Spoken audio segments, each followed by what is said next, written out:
You're listening to Musical Talk, the UK independent musical theatre podcast.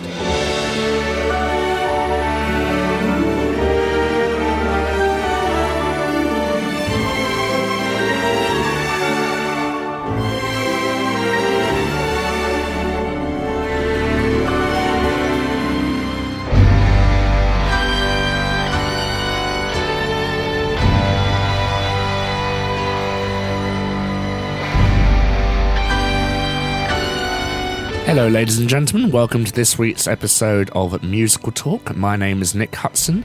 The music you are currently hearing is the opening to Ghost, playing at the Piccadilly Theatre in London, and the music prior to that was the opening of the, some would say, lamented Love Never Dies. Both these productions received rave reviews for their use of projections and digital animation. I was lucky enough to be able to sit down with a chap that designed the projections for both these shows and many, many more, Jon Driscoll. This is Alan Menken, and you are listening to Musical Talk.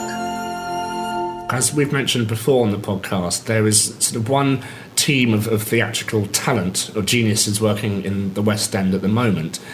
They come under the guise of director Matthew Waters, set designer Rob Howell, lighting designer Hugh Vanstone, illusion designer Paul Keeve, and in some cases, projection designer Jon Driscoll, with whom I'm speaking to at the moment. Hello, Jon Driscoll. Hello. Good afternoon, Nick. How are you? Very well, thanks. Slightly embarrassed that you were that introduction. There's a group of fellow projection designers coming through the ranks at the moment, and we're all getting to a point where we're finally being able to do the shows that we kind of had in our heads, and Ghost probably is a really good example of one of those shows where the technology has come to fruition, where we can actually express ourselves with the screen technology to the audience. You're a cinematographer, you're a lighting designer, and you're a projection and animation designer. I sort of, not completely accidentally, but I did start my training as a lighting designer, and absolutely loved being a lighting designer. Worked with some really fantastic people like namely Mark Jonathan, Paul Pyan. I served as an assistant to lots and lots of people, really. And then I eventually ended up working at the National Theatre and served in all three theatres as a lighting technician. But got to a point where I really wanted to fulfil which was my sort of childhood ambition, which was to become a lighting cameraman or cinematographer. And so one day, while working the follow spot on a show in 1999, I decided to write an application to the National Film School, and luckily I was invited to go for an interview. Cut a long story short, I ended up studying the MA course cinematography there. The rest is history, really. I graduated from there in 2002 and came quite quickly back to theatre to apply those new skills. Did you ever think that the worlds of film and theatre would eventually collide? I mean, because it's been quite not slow, but it's now more prevalent than it's ever been in the past. Let's not pretend. I mean, it's been happening for decades. I mean, it's been happening since Magic Lanterns. You know, the end of, the 19th century, 18th century. I mean, it's been going on forever. But I had an inkling. I remember Time, for example. That was a great example, but that was actually film projection. But I had an inkling about it when we were at the National Theatre in about 97, because there was an interest in it. And there were quite a number of productions even back then, which used VHS and all sorts of analogue formats, which often I had to deal with. And the ambition was already there with the designers, because we always used to do scenic projection, which was big, huge slide projectors and party projection. You know, the Hair trilogy at the time, I remember, had beautiful scenic projections in the Olivier, and so I kind of had an idea, but it wasn't really my plan to go and learn to be a cameraman and to come back towards theatre. It's just, when I graduated, it was a real time of upheaval for the film industry. It was the time when film cameramen were really beginning to be... The whole thing was changing, the landscape was changing. Digital technology had come in. There were no longer really documentary teams going out as a film as a film cameraman and a director. Suddenly it all became one person operations, and also, we were suddenly editing things in our houses, in our Thank you, homes. Steve Jobs, your legacy. Exactly. So on the one hand, it was incredibly liberating for artists and people like myself, but at the same time I was also kind of doing myself out of a job. So then there was suddenly, a lot of people, a lot of contacts I knew in the theatre kind of inquired, could you film something for us? Could you try and make this script work, which has got a filmed content or whatever? And one of the first things we did was, funny enough, Our House, which had a lot of 16mm film in it, believe it or not. So, and that was... Which I liked. We were talking about Our House earlier, and I've only ironically seen the filmed version, which the BBC did for Christmas one year, I think it was. And a very clever example of a jukebox musical. You'd almost think the songs were written for the show. Tim Firth did such a good job with the storyline. And Rob Howell, the designer in this circle of genii, which I shall call it, did an amazing design job, very much enhanced by some extreme moments and filmed, when they're in the car and things, and you have Chitty Chitty Bang Bang fly by. And back in those days, everything was quite a stretch to realise. And when we were approached, I think it was Rob. I knew Rob, and I think Rob introduced us to the team, and it was all pretty Heath Robinson, if I'm quite honest with you. I mean, not that it's developed, a terrible amount since then, but we were talking about. It was actually, I worked with a really dear friend, Richard Overall, who was a film editor from the National Film School the same time as I. And we literally just decided we were going to do this job. It was one of our first things out of film school. We had to do things like, I remember borrowing a 60mm film camera, recruiting a friend of Richard's who had a microlight, strapping ourselves into this microlight, flying around Essex, shooting, point People of view. Essex? No, point of view filming of the car sequence, driving in my car, nearly losing the lens at probably a couple of 1,000 feet above Essex from the camera, which was terrible. And we were just ambitious, and we just decided we'd do anything to make these designs happen. Back at that time, trying to get an image onto a stage of any sort of quality or brightness was a major effort. Was this before the Woman in White? Yeah, it was exactly the same time as We Will Rock You. Oh, okay. And We Will Rock You had... we were quite envious of their technology. They were a step ahead of us. To give you an idea, we had projectors to do Our House, and I think they produced something like 2,500 lumens of brightness, which is about the equivalent of what your home projector would do nowadays. And they were the size of a mini, I'd say, and they were strapped underneath the balcony of the Cambridge, and everything was a huge undertaking. Somehow we managed to get that musical together, and it's still we still get the odd request from people wanting to put those films on in their productions around the country, amateur productions. Deny it. And yes, it was quite a big turning point for us. And for those who are interested, Our House is available from Dress Circle, so we're not sponsored by them. So, but do go and pick it up, because it is. I'm much more fascinated by it now, because I realise how groundbreaking the show is. Let's zip forward to your life now, where you have Ghost on, but you have The Wizard of Oz on, you have had Love Never Dies on, but recently, and as in recently, we mean within the last couple of days at the time of recording, what have you just wrapped up? Just recovering from, might I add, the Phantom of the Opera, the 25th anniversary celebration. Minor celebration at some little place in Kensington. Hall. Yeah. The Royal Albert Hall. Now that's Yeah. a very interesting space to work in, isn't it?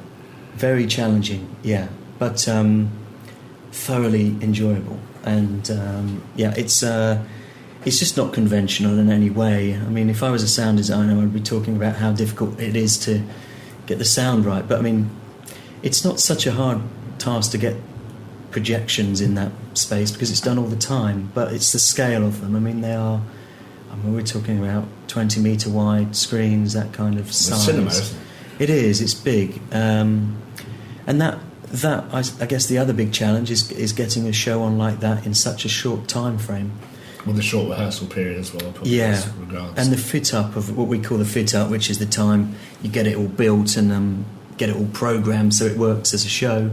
You know, it was probably 2 or 3 days with a lot of prep beforehand, so that we didn't go to the venue and not have it ready to go. So, Jon has slept, by the way, in case you're wondering. There's a bed on the floor here in the studio, and he has. Well, actually, the studio has become the new place for me to hide, which is in this time after the event. So, obviously, Phantom has it's ingrained in people's mind as to how it should look. Were you influenced by the original designs at all? Well, very much so, because the brief was to. Firstly, I should say that our brief was to work on the amazing designs of the late Maria Bjornsson, who designed the original, and we really our brief was to we basically used those designs and to evoke the original atmosphere of the show at Her Majesty's, and to transpose it into the Royal Albert Hall, and we did that. We collaborated with Matt Kinley, who's a fantastic designer to work with, who I knew from the National Theatre again. So that was a great, reunion. And we just really wanted to take those designs by using, we actually photographed them and filmed the original designs, and we reformatted them for it's really a staged performance, not a concert. And there are costumes and things. Everything was staged, really. The problem was, of course, if you're in the Albert Hall, you don't have a fly tower and you don't have all of that space for all that scenery. So we were really taking the scenery, animating it in such a way that it felt like you were in the original production. And also, the thing with the Royal Albert Hall is more people are up than they are down, aren't they, as regards the audience? So you want to have things be at an angle. We're looking at photographs earlier, which is fascinating, and most of it appears to be the top third of the stage, or the proscenium arch. That's right. It was split into 2/3, and working in thirds is a great way to go for anything that's photographic or anything. The more the first. Exactly. So, there was basically an LED screen, which is probably explained later. But there was a bright screen at the bottom, lower res screen, and then there was a projected screen, which kind of represented all those beautiful backdrops that they have, in the Her Majesty's version. And a DVD of this production will be available, yes? I think it comes out in November. It was done very successfully at all the cinemas around the country, or the world, was it? It was in the States? I think it's staggered, but it went out to a lot of places on the Sunday night. Did that feel bizarre for you, knowing that your work was now being seen around? All I can tell you is that it added a whole new layer of stress, because, there were moments when we had technological problems. We always have a lot of... blips with the technology we use, because basically we're designing prototypes all the time, and we managed to get through the show pretty smoothly, but I can tell you that I wouldn't like to feel that way every day of the week, but it was satisfying when we got to the end. Okay, does it for you to know that 2 shows of yours are going up in little more than 4 hours tonight in the West End? I've got used to that feeling. Yeah, it's the difference is that when we've got a show that's sustaining a run, we've had all that tech time. We've had quite often 6 weeks of previews or 4 weeks of previews to iron out all the problems that we have, and then that's that.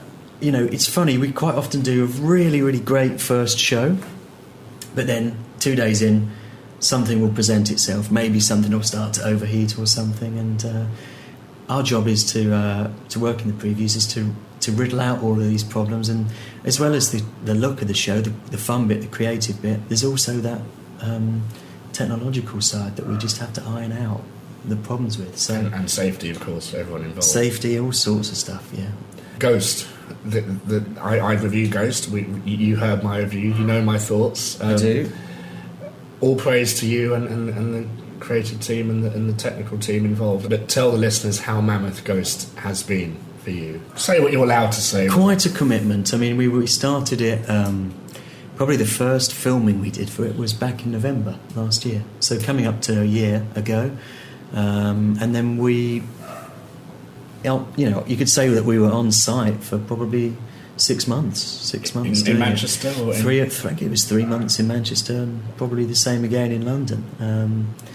Now, for those of you who haven't seen Ghost, first of all, go and see it because it's worth seeing, and second of all, this is it's not a new form of technology for projections or screens, but it's something new for the stage, isn't it? Well, no, it is and it isn't. I think what you're talking about is you're talking about the screen technology we use, which, if I could describe it to you, it's like, if you can imagine little, I suppose they look... they're like little crystals. They're like little... What they actually are is LEDs, which most people know what they are now. Light-emitting diodes. That's right, and they are very, very small. It's a little capsule with a little red, a little green and a little blue LED in, and depending on how bright each one of those is, that renders the picture. But basically that's spread over a very large surface area. It's like pop art, but in moving picture form. It is a bit. I mean, the easiest way, it's like a lot of the signs you see in Piccadilly Circus. It's that sort of technology, so it's very vibrant imagery. One for Ghost, which there is helps you find the theatre. But it's that kind of technology. So it's very vivid. Or Times Square or anything. Exactly. Times Square is an even better example because there's acres of it there. But all these screens, depending on when they were designed and manufactured, they all look better. I mean, as time has gone on, they look better and better and brighter, or more subtle in their colour rendition. And we've got a special one in Ghost, which is called a stealth screen, which basically means it's semi-transparent. So you can... Lends itself to the story very well. It does. And... You can, the director can put a scene behind it, and a bit like a gauze, you can see through it. To a varying degree, depending on how brightly lit it is, you can have a scene behind it, or put imagery in front of it and contain the people behind it in that imagery. You can have three things going on at the same time. You can. Now, yeah. Do you think this means that one day, if Ghost continues to be a huge success, will it become dated? Well, it's a lot to do with the content on those screens as well, which is what we do. We design mostly the footage that goes in the shows. But yeah, of course it could be dated. And everything I've ever looked at or done, unless it's a period piece, like Brief Encounter or something like that, it may start to look dated. I don't know. But then Ghost, I'm not sure. It's very much of a Wall Street thing. Like Enron. Very like Enron. It's all about values, stock values. I mean, a lot of it's and it's stylised in the way we've done it, and we've kind of wanted it to look a little bit, of a time of a Wall Street, that boom time. So, I don't know. I think parts of it might, but I mean. But do you think once screen technology gets more advanced, do you think that element of it will become dated? I don't think in the next 10 years maybe, because it's stood well up to now. I mean, the screen we use in in Ghost is probably 5 years old. You've got to remember that this stuff comes out of the rock and roll industry. It's motivated by amazing bands like U2. In fact, U2 had a lot to do with the design of that their concerts facilitated that screen, and it's also trade shows. So it's these very, very high-profile, high-budget presentations that spurn on this technology, and we're at the receiving end later down the food chain, and by which time it's still new to theatre, but it's been around for a while. So, it's tremendously exciting for Ghost because that production was bold enough to take it on, to embrace it, and just go for it. How does in any musical that you're involved with, how does the timing of the images on screen work so well with the music? Which comes first, the music or the film? The music, but the reason is because we know we've got. It's great stuff to work with, great rhythm, great. For an editor, it's a gift because you can cut very, very nicely to to the timeline of the song. So what we're trying really hard to do with Ghost is make it work really well in sync with the music, and it's because we've syncopated the way the video plays back with the band, and that's done. I won't bore you with it, but Oh, please do. That's why we're here. MIDI and all that kind of thing is a way that we can link our cues to the band, and then when the band gets to a certain point in the music, the video is triggered. It's not somebody necessarily poised with their button above, their finger above the button about to press that cue. It's all actually tied into the sound. So is someone in the orchestra pit pressing the button to control the screens, or is that done by ASM or DSM? Or it's a combination. It depends on what we think would be best. But there's a song called Now. I think this is the life. The very long sequence. Yeah, that one. Yeah. In fact, most of the musical numbers in Ghost are triggered by the band, and so we know that at a certain point the video is going to start and it's going to stay in time, but it's broken up into lots of sections so we can keep it in time in check. So if the conductor wants to take a certain song slower that night, he can't. No, he can.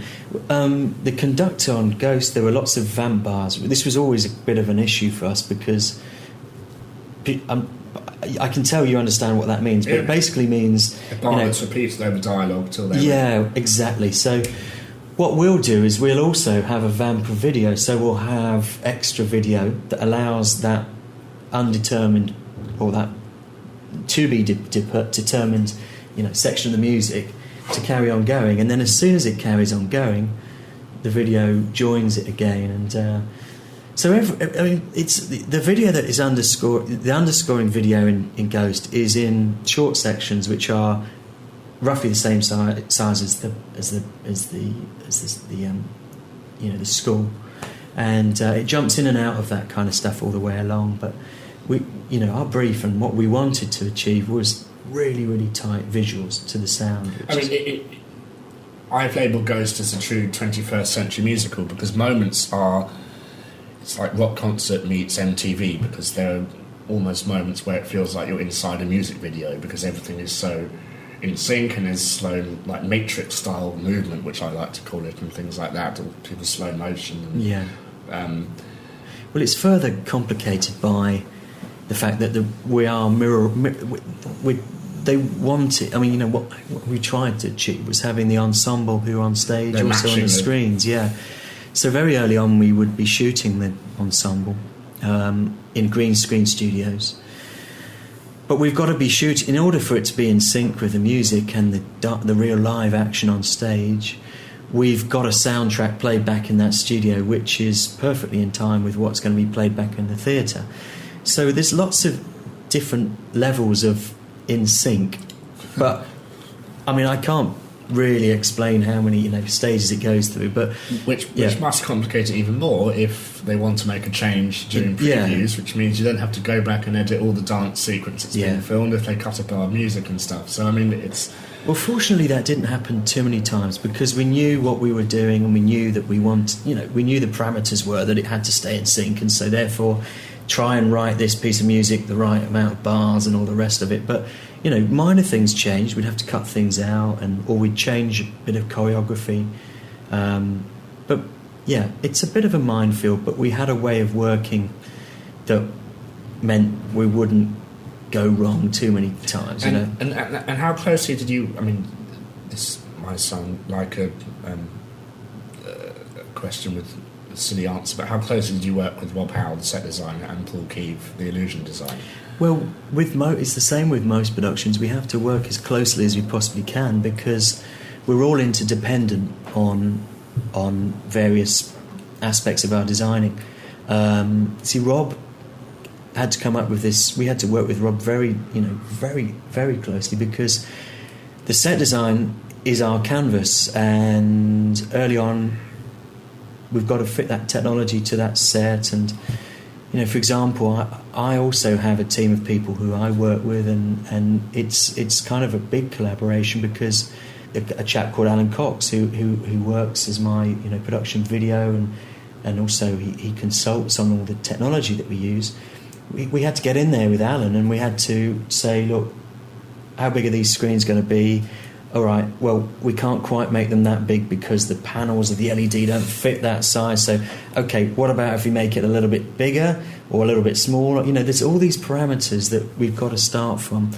So Rob really has got a lot of things to consider. And of course, you understand the lighting designer must have a huge input into what it's a huge amount of research and development which goes on from the very beginning.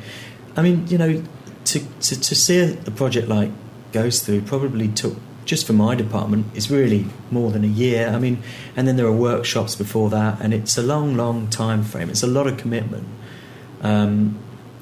But eventually, you know, we get there. But the problem with video is, it's not really a problem, but it's something we have to consider, is that it has to, if we're going to do something as bold as Ghost, you have to get in there from the from the get-go. You know, you have to be explaining that all the materials you're going to work with, you're going to project onto, they all have to be factored in. Otherwise, it may not look like a successful design. It may look like a mismatch or a clash, or, you know, there is a lot of things that can go wrong. And you don't have to answer this, but do you pitch what you need to the producers, or do they say, here's what you have to play with, work with the team, or...?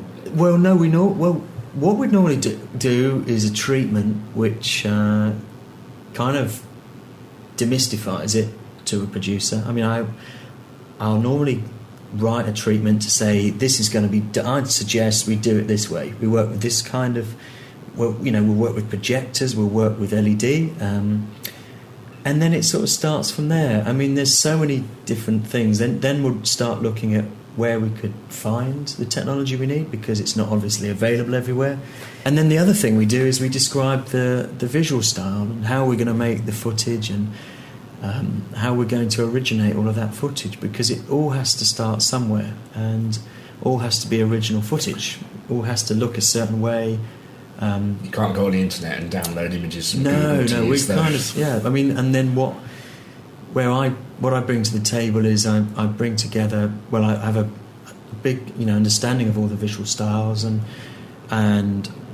I'll try and get the, you know, what I really have to do is get inside the head of the director, because, you know, they've got a vision as well, and it's trying to understand what a director wants to achieve, and that's where I can, through talking to them a lot and getting inside their head, is I can begin to figure out, okay, this is what we're going to be trying to do, and this is how it's done. And then they say, no, that's complete rubbish, go back and do Well, hopefully not. You know, if I've done my job right, you get to a certain day in the theatre. It's the same for lighting design. It's a terrifying milestone. When you get into a theatre, you've put all these screens up, you've done all of this post-production, and you sit down in a darkened room and you switch it all on, and the director sits next to you, and you kind of turn around and you say to them, well, is that what you meant? And fortunately, most time we're on the right track. We're talking the same language. I can remember when I did lighting designs, and I've discussed this a lot with a lot of my fellow lighting designer friends, when, you know, it does quite often, you know, you would turn to the director and they'll say, well, actually, no, I didn't imagine it as a cold, is this sort of cold feel. Can you make it a lot warmer or something like that? And it's terrifying, because you've designed this palette of colours around, you know, what you thought was needed. But it could be even worse in projection design if in fact they turn around and said, no, that isn't what I want, because you've had to spend the last 6 weeks putting all that stuff together. So then turning it around at a moment's notice is almost impossible. So... And for Ghost, you've invented something, haven't you? Was it the Orbitron 2000 or the...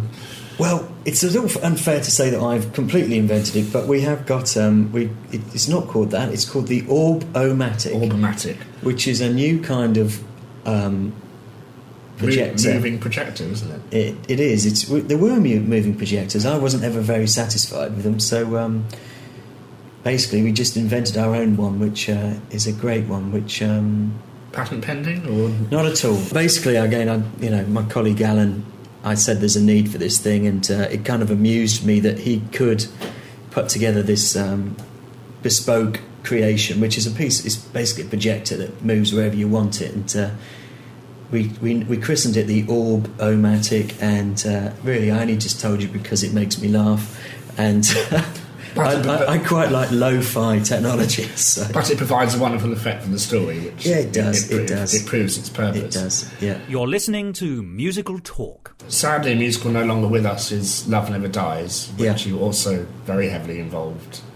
One of the things one remembers from seeing the show is the projections, because it's the first thing you're greeted with when you walk in the theatre, and it starts the show, and almost it's like the old sort of music hall element of tab comes down, scene change behind, let's entertain with more storytelling in a cinematic way. It's almost 3D, isn't it, in Love Never Dies? Well, I have a real soft spot for that show, and I grieve it very much, the loss of it in the West End, but it was one of those really special shows where it felt a little bit like Our House in a way. It was one of those ones where you just have to jump in the deep end, and and there was some fairly complicated things we had to achieve. I can remember I worked very closely. I should say I very often work with my dear colleague Gemma Carrington, and I remember her face when I presented some of the ideas. Gemma's a National Film School graduate as well, great animator, and I can remember actually seeing her sat opposite me at a table, and some of the looks of horror at what I'd agreed to do. One of which was some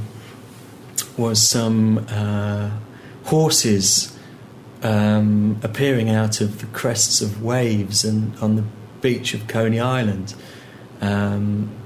I just one of those things where you just really wanted. I absolutely loved the music, and I fell in love with the Coney Waltz. I just so wanted to do it, and it was a lot of the creative team. There was a lot of old friends. It was Bob Crowley. It was a special time when we did that show, and also it was in black and white, which is something I have a complete. I mean, it's funny talking. It's a tonal range I'm actually much more at home with. I love black and white. I love working in that palette. Brief Encounter. I was very at home in, and it was just one of those really special things. It's almost to do. more expressive in a way, because you can. I mean, I'm not an artist, so I don't know the terms, but you can have different sort of saturations of black and white, can't you? So it's almost. Well, you're dealing with. You're dealing with contrast, which is it's really, really great to work with, and especially with projection, because projection really works well with contrast is what often in theatre makes the images stand out with projection, and so it was just a really great palette to work in, and it just was wonderful. I mean, you're dealing with fairground imagery. All those sort of really rich things, a lot of light bulbs, a lot of just things that work well as projection, and great music. So it was a thrill, really. And also it adds to the whole Victorian feel. You mentioned magic lanterns and things, and so it's almost like you're going back to the beginning of the early days of projection and almost paying homage. Absolutely, to where it all started, probably. Well, also, if I'm honest with you, what my colleagues and the gang that we have here, we've kind of developed over the last 10 years we've been doing stuff. We all love filmmaking, and we just love anything analog. We just love the past, and we love the future as well. We love technology, but working in a period is always a lot of fun. If you're doing a show like Brief Encounter, it's really nice to evoke a time, to sit in the theatre and to contribute some footage that you might have thought was made during the time of the play. And the other great thing is it's using that modern technology of projection in the theatre to look Victorian, not to look digital. So you see, Ghost it's modern. It's modern. Enron was modern as well. It's and this is a total contrast when we're working in a period, so it's always a lot of fun to do that kind of period stuff as well as the cutting edge, stuff. We talked about Brief Encounter on the podcast. Tell us about that, because that was another groundbreaking show as regards blending scenery with... I didn't see it, sadly, but a lot of my colleagues on the show have seen it. How was your brief encounter with Brief Encounter? Well... Was it a brief encounter to begin with, or was it quite a... No, it was fairly quick, I think, really. I mean, the thing about Brief Encounter, it was a lovely show. It was a very charming show, and it was caught in a period, so it was really... You almost thought you were...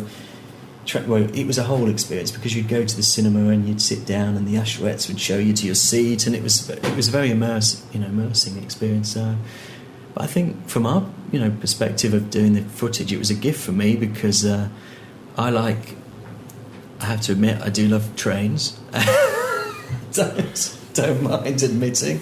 So I got slightly obsessed. I mean, Jon's now working on a new production of Starlight Express with real projected trains. I don't think they'd really want that, but it was anything like that. I mean, it was the best of all worlds, because I love cinema as well. So, and I love cinemas. I mean, I love the whole spectacle of the cine variety, concept that sadly doesn't exist in this country anymore. So it was a gift really doing that show. But again, sometimes it's the subject matter has a sort of has a visual side to it, which is just great to work with. And trains are really good to project, as are anything to do with cinema. The real fun bit about Brief Encounter was the characters were on the stage in front of your eyes, and then they would walk into the screen, and suddenly there'd be a depiction of them on screen. Wizard of Oz is another show of yours currently playing at the lovely London Palladium. Yeah. What's that like to sort of bring that bang up to date, that theatre? It's got a very interesting shape to the 16 by 9 stage, we'll call it. Well, it's worse than that. It's more like 2-to-1, I think. It's really, really cinematic, and it comes as a bit of a surprise, because you don't ever think of a Frank Matcham theatre in that sort of shape. But I guess they, because it was more for variety, it was less the sort of shape of a playhouse, and it was very, very wide. No, it was great times. I mean, we were there over Christmas. I'll tell you a funny story. That survived the snow. We survived the snow, but we didn't survive a burglary over Christmas. Were the ruby slippers stolen? No, the entire video installation for the show was stolen. Well, what happened was, we were working there. We had a break over Christmas, like 3 days off, and I think we came back on the 28th of December or something, maybe it was the 27th. Went to hang my coat up on where all our equipment is stored underneath the stage, and noticed that nothing was there anymore. So that was just before the tech started. So Oh dear. one of those that's not not your everyday experience in the West End. Where was it in the end? Well, they found a fly case halfway. I think it was up at Queensway or somewhere, some miles away. Somebody had wheeled all the equipment out of the theatre up Oxford Street. No one batted an eyelid. Quite a shock to the system. Terrible, really. And then, we somehow over that Christmas break, we got it all back together and started the tech rehearsals just after New Year. But anyway, there you go. But it was great. I mean, the place was, being redeveloped, which, It's helped, probably. Yeah, fantastic. So much more room front of house there now. It's really great. I was at, I think, one of the first or second nights of the show. Yeah, don't tell me it didn't work or something. It worked, but it seemed to go on for an incredibly long time. That's right. Very long scene change behind the well, it's in two halves, that film. It starts off as the tornado or the twister or the cyclone, depending on who you are, but I call it the tornado. The cyclodo, we'll call it. Yeah, that would be good. Then we had this thing called the holding pattern, which you can probably imagine is basically, during the previews, it took quite a long time to change it to that Munchkin Land set behind. And so we never hoped to really hit that holding pattern when we made the film. But for about the first week, it was there pretty much circling around for the couple of minutes. But now I'm disappointed that you see less of the film. I mean, you probably still see. I think it's a good 3 minutes. But as soon as the farmhouse hits the outer, the wherever it is. It's in Kansas. orbit. No, I think it goes into orbit. It's straight back down again into Munchkinland. So, yeah, no, you don't see that part of the film anymore. The only issue I had with that scene was, doesn't that denote that this is actually happening? Isn't the whole thing of the story is, did it happen, did it not happen? But then come the end of this production, there's a thing where I realised it did really happen. Yeah. Sorry for giving it away. But so was that an obvious? Are you hinting at that, or was it just you wanted a nice sort of Well, we were trying to get as Stanley much Kubrick style? Well, I think when we were storyboarding it, I remember talking to Jeremy about it. Like, I think we were both of a similar mind that we tried to make as much sense of it as we could. So, I mean, he knows absolutely every detail about the story, but all I can say is that we did struggle to storyboard it because there's, I mean, for example, the witch you see in the film, in our film, in the Palladium version of the film, is not the Wicked Witch of the West, who you see in the film, the original film. We see the Wicked Witch of the East. This doesn't make sense because when this farmhouse then subsequently crashes into the ground, it's the Wicked Witch of the East who's underneath it. So why would you see the Wicked Witch of the West on your way to that place? So I think what I'm trying to say is there's a lot of confusion about what happens between Kansas And whatever this and is. Oz. But we pieced it together as best we could. We do have our own, in our heads, our scheme about what's happening. And also, I suppose, it's quite a thrill-seeking film. I mean, we're trying to take... Oh, they should give you sit bags for the first 10 rows of the theatre. I think it's very disorientating. Again, the brief is it's just trying to keep the audience, keep the story going, because it's an enormous scene change that we have to work with, we have to cover, and they have this drum revolve. Quite a loud scene change. Yeah, quite loud. Fortunately, the film affords quite a lot of volume as well, but it's a lot of stuff happening, and at the time, I guess we were trying to keep the screen time. We were trying to make every second of that valid, so that we could keep the audience, going. I mean, fortunately, Andrew Lloyd Webber, who? Yeah, him. Yeah, he actually he was great. I mean, he wrote the music after looking at our film. Or at least he adapted it. I mean, I don't know quite what he had to do, but it's very difficult to put film to music, and or at least it would be for us to animate something. And it all came together very, very quickly in January, this year.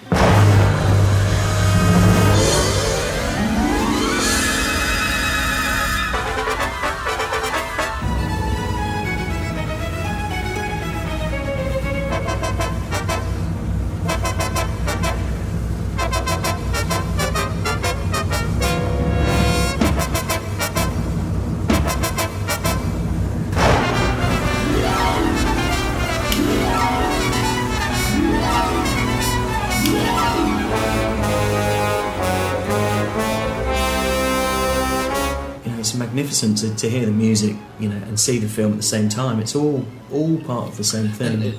It's refreshing because, as a musician, I don't think the orchestra gets enough praise in shows. So it's nice to have a moment in the middle of the show when the orchestra have 3 minutes to really play their hearts out. Yeah, no, they do, don't they? As well, they really do. I mean, we had some funny things where, we would edit that film. In the previews, and sometimes we'd put it back together, and strangely we could never quite figure it out. It might be a couple of bars too short, the film, suddenly, which was terrifying, because you think, well, what's happened, but we managed to, the final version, everything was in sync, and it all works great. I mean, it really does. And they have to the orchestra have to come back. They have a little vamp section where they get the go from backstage from the stage manager, who says, "Yeah, good to go. It's all there." A safety, I believe. A safety. That's right. And then that starts this whole descent into Oz, which is the last part of the film. And every night, the bang crash, the wallop, as the house goes into the ground or whatever of Oz, it hits it dead on. So it's always lovely to see.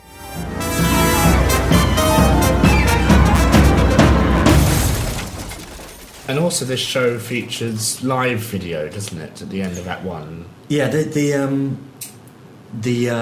a thing called the Wizard Cam, which Chris, Wizardcam.com. It's a booth under the stage where Michael Crawford goes and he addresses he addresses and doesn't Hannah Waddingham go down there as well? She does in Act 2, doesn't she? Yeah, she delivers a lot of her speeches through this special camera that we have, which ends up on stage being projected in various places. I never saw Enron, but it was nominated for Best Musical, wasn't it, on Broadway, because it had songs in it. Oh, it may have been, yeah. I know Adam was nominated, yeah. Music played a very, very big part in it. Tell us, because when I saw Ghost, I thought this is very Enron, even though I didn't see Enron, so obviously Enron is ingrained in my brain somehow. Sure.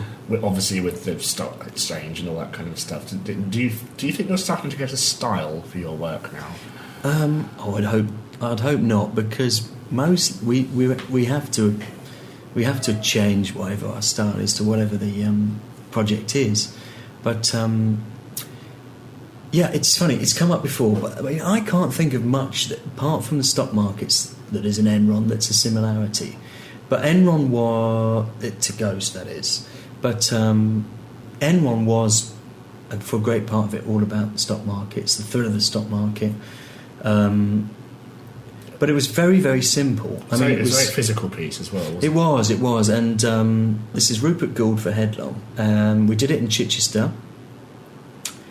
I don't know, it's just one of those, it was quite a special show. We didn't really know what we had until it premiered in Chichester. It's great doing things at Chichester because it's such a, you can kind of cut yourself off, go down to Chichester, concentrate on doing the show. But I wasn't, when we did it, what I'd describe it as an 80s, primarily a sort of late 80s, early 90s feel of a projection design. So there's a lot of sort of TV style footage in it, but the piece itself, it was really just trying to... It's all 4x3. All 4x3 lots of little excerpts. That little blob appears in the top right, which means change the well, I don't know if they have that in America. I know the thing you hardly ever see it anymore now, but the advert... No. In cinemas, you have the little blob that appears in the top right, which I think originally meant change the projection. Oh, change the reel. Oh, that's really odd. That's going back to Academy Film Ratio. Yeah, change the reel every 10 minutes. Yeah. Anyway, it was just one of those surprises, really. But there was we worked very. I worked very, very. It was one of those real collaboration, all the departments. Well, you had the amazing Anthony Ward on this. I did, and we had such a lot of time for each other because he had to produce this set which served a million purposes. It had to be a screen, it had to be transparent, so you could see scenes behind it. There's a lot of collaboration. And he's having big success with Sweeney Todd at the moment in Chichester. That's in Chichester too, isn't it? Yeah. Yeah. Did you see Sunday in the Park with George? I did, and I saw it in New York as well, which was, I think, one of the best places I could have possibly chosen to see it. Did you sit there and think, oh crap, why didn't I get this? Because it's obviously that... Because when I saw Forbidden Broadway at the Menier, you probably know where I'm going to go with this, they did... to the tune of June is busting out all over, they did Soon Projections Will Take Over. Yeah. In the Menier space, parodying Sunday in the Park with George. How important is that production as regards to the way projection is meeting theatre in your mind? It's pretty important. I mean, I've got to say, I nearly had a go at doing that show, but never worked out. And I couldn't wait to see it. I mean, I really couldn't. I couldn't imagine what they were going to do in the Menier space because it's widescreen. Well, it's challenging as well. When you're that close to stuff, it's unforgiving as well. I mean, it's really, really, really difficult to do. But I went to see it in New York, and what I really took from it was syncopation between. It's something to aspire to. Was how well, you know, the characters talk, you know, they interacted. I mean, it's just, you know, I mean, I couldn't fault how the projected material worked with the live stuff on stage. And I sadly didn't see it, but tell me if I'm wrong, they had elements of the set that were projected, blended in with the physical set. They did. I mean, Daniel Evans, I saw him do it in America, and he... I'm just going to cut to the chase, because the best bit was in Act 2 when his character also had he had an alter ego who was kind of projected, and it was just mesmerisingly well done. It was fantastic. Some of it was scenic, but it was kind of interactive. It was astonishing, really. I mean, that was probably when 2005 or 6, maybe. Can't remember. It was doing pretty well. It was good stuff. Are you able to give us any hints as to what musicals are grabbing you next, or any shows you've seen in the West End that you want to gush about that you haven't provided animation for? I'm about to go into a bit of a theatre era, so that's not really going to thrill your listeners. A play era. Yeah. So well, that's true. That's better. Yeah, a play era. But no, we're revisiting Ghost. That's going to take up a lot of the time next year. For Broadway and beyond, I would guess. Well, we'll see how Broadway goes, and it's an exciting thing to do it again. Well, I know Matthew's got lots of ideas. Matthew doesn't sit still really with things. He'll keep developing them, so he'll be giving us lots of challenges for that. And there's lots of things, you know, that may or may not happen. But the thing about shows now is they tend to be a long way in the future. So you know, there's a. Do you almost see yourself? I mean, if you're, you know, someone says I want to do a great big musical with 70% of it projected, it's going to open in 4 years' time. That's about the right amount of time. Do you almost become like one of these people who analyse the future of technology, and do you sort of think, well, what will be possible in 4 years' time, and how can we make that happen? Like Walt Disney and Steve Jobs, you know, that they did that a lot. They were sort of future technologists or something. They were able to predict what will be possible in the future. If something was in 4 years' time, I'm sure there would be some great new technology. But the thing that I know about working in theatre environments and working with the designs that we have to do is that it's not always easy to apply those new technologies to theatre. So I'd probably be looking at what's really state-of-the-art now and thinking we could apply that in 2 or 3 years. And what is state-of-the-art now? No, what's happening is that the little LED technologies that we talked about briefly earlier, they are getting much, much more... cheaper. Well, they're getting cheaper, and they are getting more reliable. They're getting quieter, which is really important in theatre, which is one of my obligations, is to keep the technology from being noisy, which ruins the experience.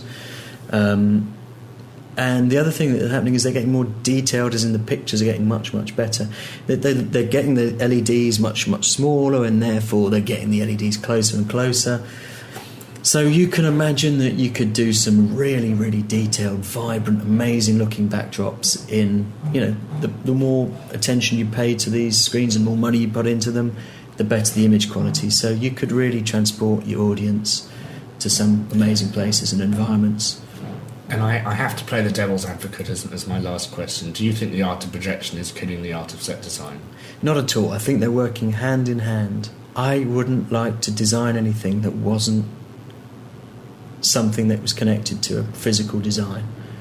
Otherwise it'd just be pointless. I mean, you know, we're just acting in the cinema then, isn't it? Absolutely. It's not really an aesthetic. I think I can enhance a set design, work with it, bring it alive, perhaps. Set design can enhance projections as well, so you're absolutely. I mean, we are absolutely, and working with my fellow designers is the whole. It's the system. We work together on materials, and I mean, because projection, you know, it's all very exciting LED, but projection is actually what works really great, and is the art that's come from, you know, centuries ago. That only really works well when you've got the right conditions. You know, you've got a great sort of screen material. Maybe you've found something that reflects the light really well, It only really works when you put a lot of work into exhibiting the footage or integrating it with the set design. You know, if you're going to project on the walls of a set, what's the paint finish, what's the texture? It's all that kind of stuff that brings it together. And you don't really want it to be at odds with the set design. You want it to just feel like the same brush. So it's all very interlinked. Thank you very much, Jon, for chatting to us about a hugely interesting direction that theatre's headed in the past, 100 million years, as you said yourself, and we look forward to seeing your work and everyone else's work in this field. Great, thank you, Nick. The very lovely and very talented Jon Driscoll there. Thank you very much for listening to this week's episode of Musical Talk. Please do visit www.musicaltalk.co.uk for more information about Jon and every single episode we've done. We've got some great episodes coming up for you, leading us into 2012, which will be a huge year for London because of the Olympics, and it'll be very interesting to see how the Olympics affect the theatres. We're hearing that they may even close for the period of the Olympics. We are on Twitter, of course, at twitter.com/musicaltalk, or Facebook at facebook.com/musicaltalk. Hit us up there. We'll see you next week. Thank you very much for listening. I'm out of here, and I'll leave you with a clip of I'm Out of Here from Ghost the Musical. We'll see you next week. Bye.